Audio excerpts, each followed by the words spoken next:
पूरे आधे घंटे की तो ब्रेक ही थी गाइस, उसमें से 10 मिनट मुझे यहाँ चलते चलते लग गए। अभी वहाँ ऑर्डर करूँगा, वहाँ पे भी 5-10 मिनट लग जाएंगे, वापस जाते 10 मिनट लग जाएंगे।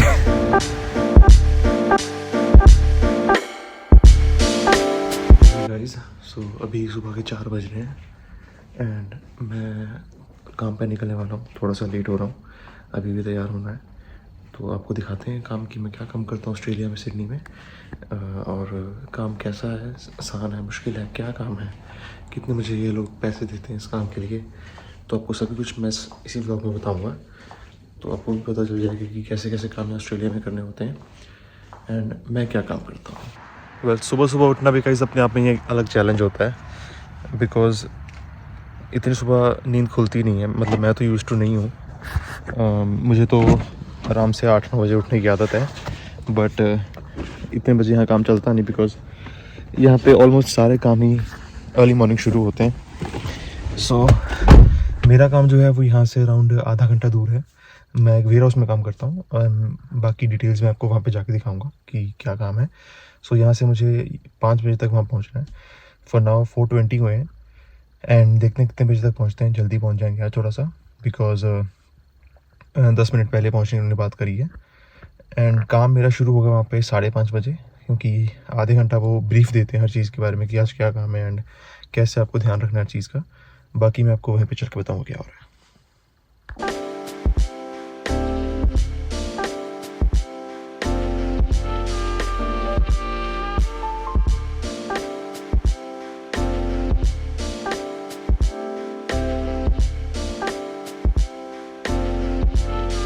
सो हम बेसिकली एक डिलीवरी ट्रक चलाते हैं। मैं आपको डिटेल में सब बताऊंगा थोड़ी देर में, जब थोड़ा सा दिन हो जाएगा। अभी तो रात है, तो आपको डिटेल में सब बताऊंगा। फिलहाल हम पहली डिलीवरी की तरफ जा रहे हैं, तो लेट्स गो।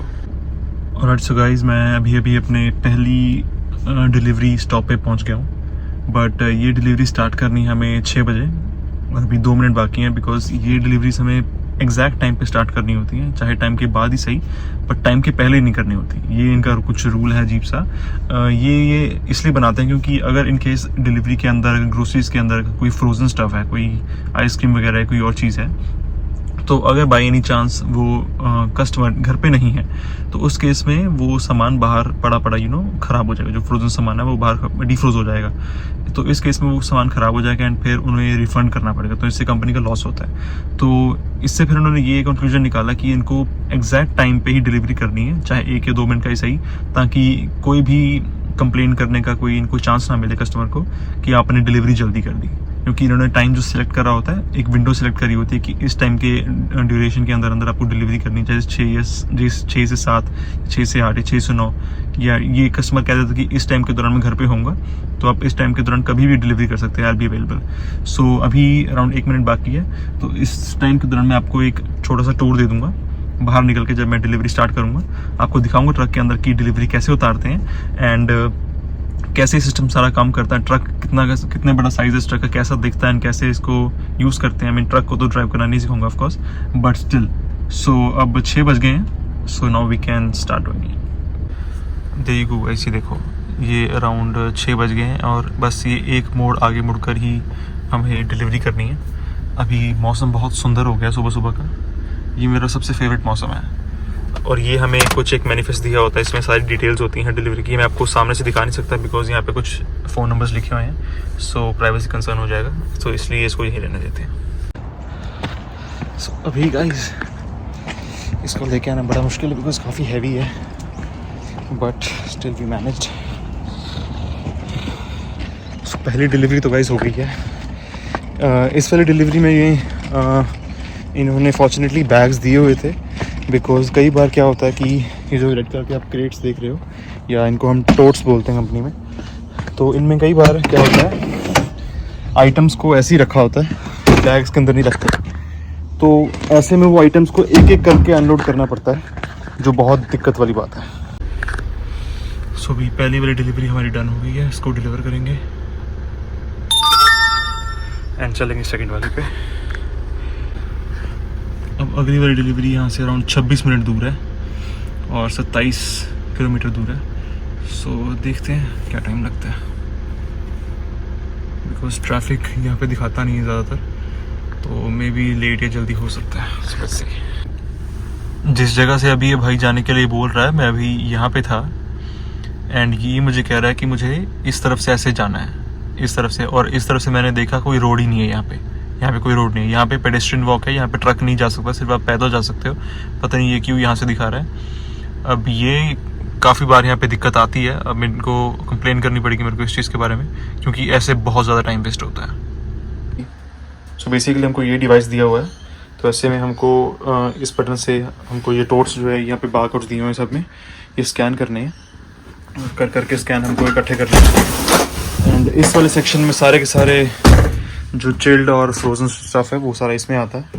एंड हमको यहाँ से ये सारे टोट्स को इकट्ठा करना है। जैसे ये B5A लिखा हुआ चिल्ड में, तो B5 सेक्शन ये वाला है, B5A ये वाला है। ये देखो स्कैन हो गया, इसको बाहर निकालते हैं। इसको निकालना बाहर।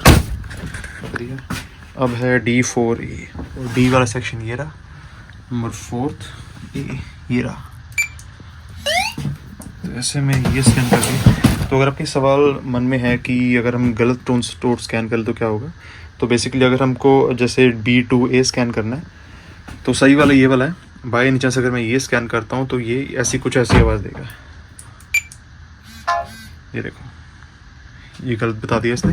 तो ऐसे में आप गलत टोट स्कैन कर नहीं सकते, बट आपको ध्यान रखना है कि जो टोट आप उठा रहे हो उसकी लोकेशन वही के वही रहे, ताकि आप बाद में कंफ्यूज ना हो जाओ कि आपने कौन सा वाला उठाया। ऐसे में सारे टोट्स मिसप्लेस हो जाएंगे और एंड में डिलीवरी जो है वो गलत हो जाएगी। एंड में जो डिलीवरी है फिर वो सारी मैसअप हो जाएगी एंड फिर आप गलत ऑर्डर कहीं पे डिलीवर कर दोगे। सो अभी मैं डिलीवरी कर रहा हूँ एक स्कूल के अंदर, तो आई डोंट थिंक यहाँ पे मुझे ज़्यादा शूट करने देंगे, तो मैं ज़्यादा शूट नहीं करूँगा, बस आपको एक ओवरऑल व्यू दे दिया कि कहाँ पे डिलीवरीज होती हैं। All done. सो गाइस ये वाली भी हो गई। आई होप कि सारी डिलीवरीज इस दिन की ऐसी सारे जल्दी जल्दी हो जाए। बट हर डिलीवरी इतनी आसान नहीं होती। आपको लग रहा होगा कि तो बड़ा आसान काम है, but I will tell you कि दिक्कत कहाँ पे आती है। बिकॉज़ यहाँ तो मुझे ट्रक की पार्किंग मिल गई, बट कुछ ऐसी भी डिलीवरीज होती हैं जो काफ़ी ज़्यादा हैवी होती हैं। अराउंड आप मान के चलो अराउंड 110-120 किलो की होती हैं, एंड वहाँ पे ट्रक की पार्किंग नहीं होती है, ट्रक को बहुत दूर पार्क करके आना पड़ता है। तो वहाँ से फिर ट्रॉली के साथ उसको ड्रैग करना, फिर वापस आना, फिर बाकी आकर लेकर जाना। बिकॉज एक टाइम पे इस पर सिर्फ 4 ही टोट्स आ सकते हैं इस ट्रॉली के ऊपर, उससे ज़्यादा नहीं आएंगे। तो बेसिकली ये वाली जो डिलीवरी है ये थोड़ी सी ज़्यादा मुश्किल है, बिकॉज इसका वेट भी 110 किलो है पूरा, एंड 10 क्रेट्स हैं इसके एक साथ, और एक में सिर्फ 4 ही आ सकते हैं, बिकॉज मुझे अब बार बार आना जाना पड़ेगा। और चक्कर ये है कि मुझे उस जगह के, ये एक चाइल्ड केयर की डिलीवरी है और मुझे उसके अराउंड पार्किंग नहीं मिली, तो मुझे उससे थोड़ी दूर पार्क करना पड़ा, मुझे पूरा घूम कर जाना पड़ेगा वहाँ उस तरफ। तो ऐसे में अब 110 किलो अनलोड करने में बहुत टाइम लग जाएगा। आई होप कि जल्दी जल्दी हो जाए, बट यही एक मेन दिक्कत होती है इस काम की, बिकॉज जब पार्किंग नज़दीक में नहीं मिलती तो फिर आपको पूरा घूम के या उससे काफ़ी दूर पार्क करना पड़ता है। एंड इन केस अगर वो हैवी डिलीवरी हो जैसे ये वाली है, तो फिर उस केस में आपको ज़्यादा टाइम लग सकता है एंड फिर आप थोड़ा लेट चल सकते हो। ओ भाई हालत ख़राब होगी यार। एक तो साला इतनी दूर और इतनी हैवी डिलीवरी है, बहुत मुश्किल है। ये बहुत ध्यान से करने वाली होती है, बिकॉज अगर आपकी बैक पे थोड़ा सा भी स्ट्रेन आ गया तो बैक इंजरी रिपोर्ट करनी पड़ सकती है, and then it could be a serious issue. Because ये लोग वेयर हाउस वगैरह में, ऑलमोस्ट सभी वेयर हाउस में ये बैक इंजरी को बहुत सीरियस लेते हैं। एंड मेक श्योर करें कि अगर आप ऐसी कोई हैवी ड्यूटी काम कर रहे हैं तो अपनी बैक का बहुत ध्यान रखें। सो फॉर नाउ जितनी भी भारी डिलीवरी थी वो उन्होंने सारी ख़त्म कर दी हैं। अब ये वाली डिलीवरी बची है, इसके बाद हमें आधे घंटे की ब्रेक लेनी है, जो कि मैंडेटरी है, हमको लेनी पड़ेगी ब्रेक के बाद। बट और मुझे ज़रूरत भी है एक्चुअली, बिकॉज गर्मी बहुत ज़्यादा है और मुझे भूख बहुत लगी है, मैंने सुबह से कुछ खाया नहीं है, एंड इतनी भारी डिलीवरीज करने के बाद हालत बिल्कुल ख़राब हो जाती है। So after a break I will be completely ready for the 4 more deliveries which are left. इसके बाद सिर्फ 4 ही और बचेंगे, उनको ख़त्म करके हम वापस वेयर हाउस जाएंगे और फिर वहाँ से सीधा घर चले जाएंगे। 14 में से 10 डिलीवरीज तो गाइस हो गई हैं, अब बाकी सिर्फ 4, और अभी मुझे ब्रेक चाहिए। एंड मैंने अभी KFC स्पॉट किया, बट मुझे पता नहीं था कि ये मॉल के अंदर है और वहाँ पे ट्रक की पार्किंग नहीं थी, तो मुझे इतना पीछे उसको पार्क करना पड़ा। अब मैं चल के जा रहा हूँ उस तक, बिकॉज मेरे पास कुछ खाने को है नहीं और मैंने सुबह से कुछ नहीं खाया, सिर्फ पानी पी रहा हूँ सुबह से मैं। और अभी बहुत तेज़ भूख लगी है बिकॉज आज का दिन थोड़ा सा ज़्यादा हैवी था एंड डिलीवरीज भी ज़्यादा थी और गर्मी बहुत ज़्यादा है। अभी प्रॉपरली गर्मी शुरू भी नहीं हुई है एंड स्टिल इतना ज़्यादा बुरा हाल है, पता नहीं आगे क्या होगा। पूरे आधे घंटे की तो ब्रेक ही थी गाइस, उसमें से 10 मिनट मुझे यहाँ चलते चलते लग गए। अभी वहाँ ऑर्डर करूँगा, वहाँ पे भी 5-10 मिनट लग जाएंगे, वापस जाते 10 मिनट लग जाएंगे। मेरी तो सारी ब्रेक ऐसी चली जाएगी, पता नहीं खाऊँगा कब मैं। आई थिंक वहीं बैठ के खाना पड़ेगा। और कुछ गाइस, सो हमारी कल की शिफ्ट तो ख़त्म हो गई थी एंड उसके बाद मैं घर आ गया था।